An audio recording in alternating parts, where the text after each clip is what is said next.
Kanina lang pinag-uusapan natin na hindi dapat natin pinamimigay yung kapwa natin Pilipino sa mga dayuhan. Kung meron silang pagkakamali, lalo na kanilang pagkakamali ay dito naman sa Pilipinas, hindi dapat dito litisin. Hindi natin pinamimigay. Ngayon, mas lalo na kung katulad nitong si Tito Soto, hindi mo dapat ipamimigay yung kapwa mo senador. All the more. Pamimigay mo yung kapwa mo Pilipino, pamimigay mo pa yung kapwa senador mo. Kasi ang usapan dito, ulitin ko po, alam ni Tito Soto na aarestuhin si Bato. Pero alam niyang bawal, alam niyang illegal. Pinapasok nga sa Senado yung mga aaresto kay Bato. Para ano? Mapa-aresto. Tingnan po natin kung anong sagot dito ni Tito Soto. Ano? So put that to rest. Baka ang iniisip kasi, ang narinig ko, sa intindi ko, pati ang tanong ng media sa akin, pinayagan ko lang lahat yan nangyari na yan. Kung saan sinasabi ganun eh. You know, if I had known that he was coming, if you informed me that he was coming, I would have had a different perspective. You know, binanggit ko.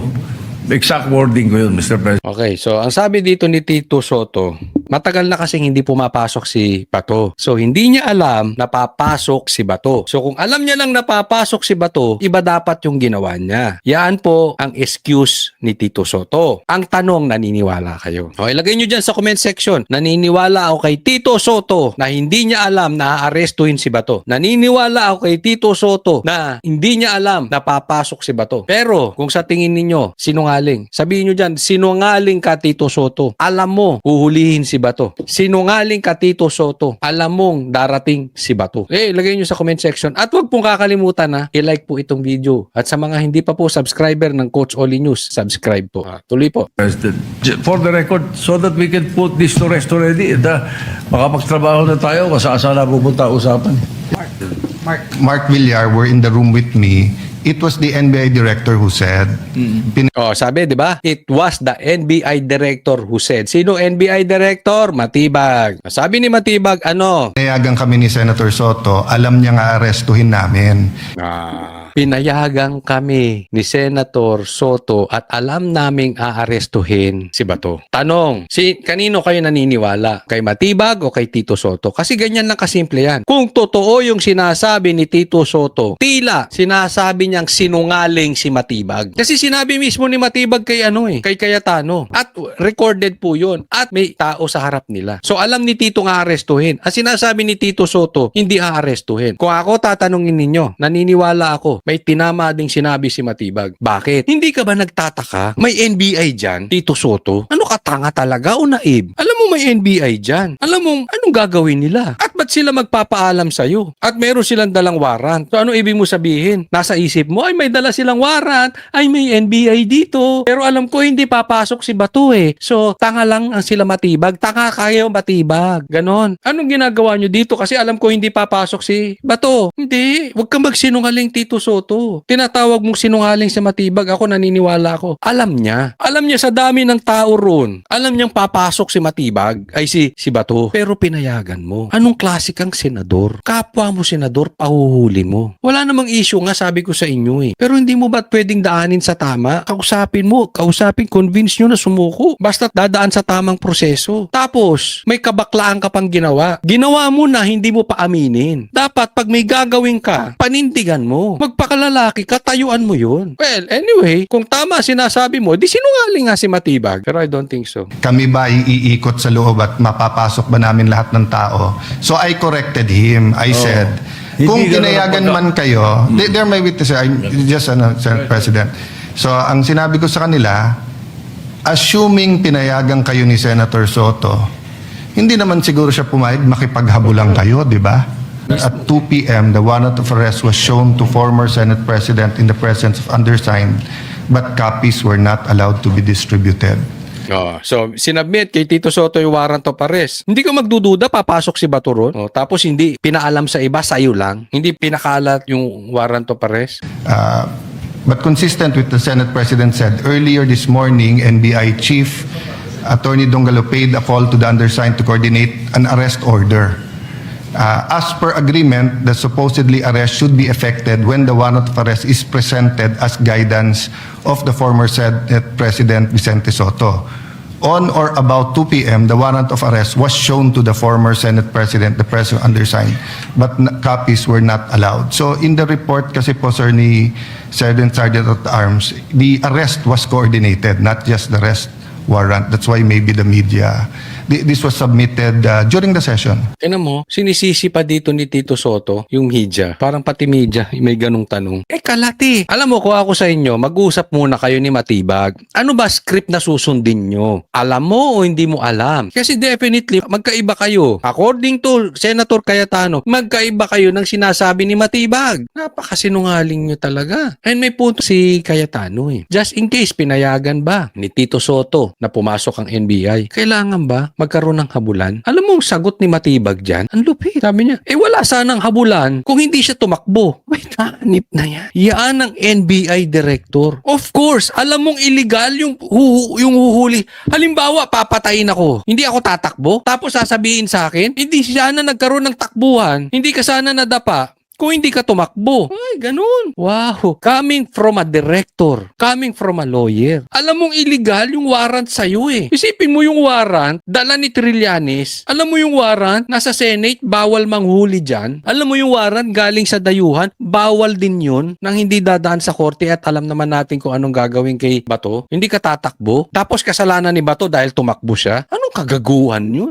Bihirang pangapalusot na. So kasalanan pa pala nung tumakbo. So bagbag may hold up at kayo nadapa dahil tumakbo kayo, kasalanan nyo. Hindi ka dapat tumakbo, ayan, nadapa ka tuloy. Halimbawa, di ba? O halimbawa, may hold upper, tumakbo ka, nasagasaan ka. Kasalanan nun, nasagasaan. Pambihirang gobyerno natin, no?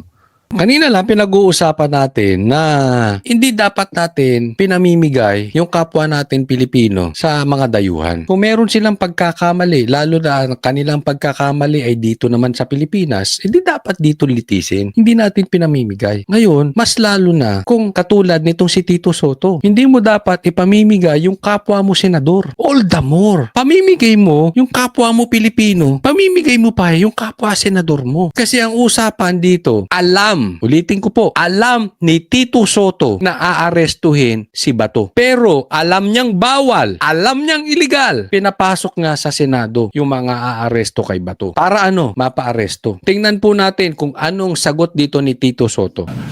So put that to rest. Baka ang iniisip kasi, ang narinig ko, sa intindi ko, pati ang tanong ng media sa akin, pinayagan ko lang lahat yan nangyari na yan. Kung saan sinasabi ganun eh.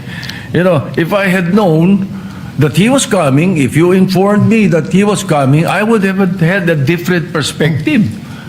You know, binanggit ko.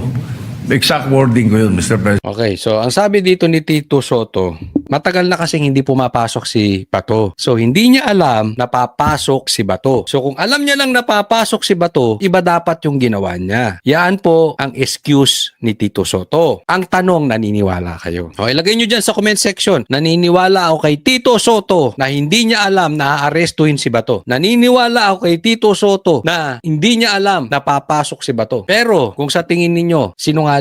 Sabihin nyo dyan, sinungaling ka Tito Soto. Alam mo, huhulihin si Bato. Sinungaling ka Tito Soto. Alam mong darating si Bato. Lagay nyo sa comment section. At huwag pong kakalimutan na i-like po itong video. At sa mga hindi pa po subscriber ng Coach Oli News, subscribe po. Tuloy po. President. For the record, so that we can put this to rest already, makapagtrabaho na tayo, kasaan na pupunta usapan. Mark Villar were in the room with me. It was the NBI director who said, Sabi, di ba? It was the NBI director who said. Sino NBI director? Matibag. Sabi ni Matibag, ano? pinayagan kami ni Senator Soto, alam niya nga arestuhin namin.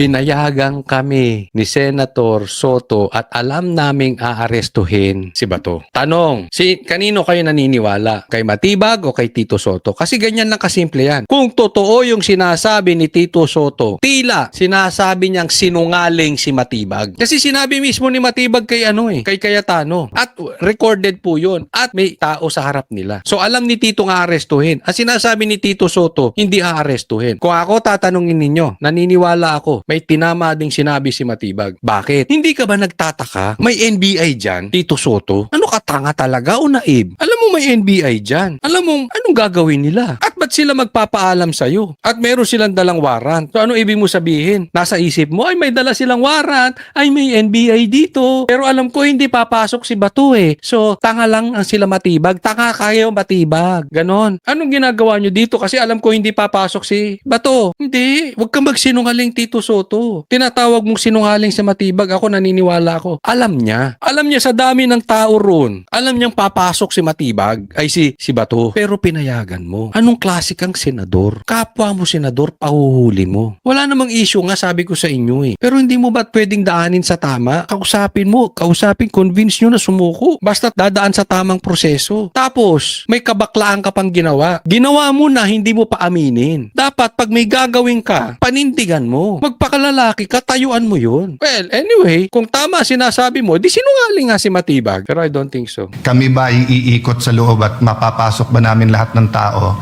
So I corrected him. I said, kung Hindi ganun pinayagan ang man kayo, they're my witnesses. I'm just Sir President.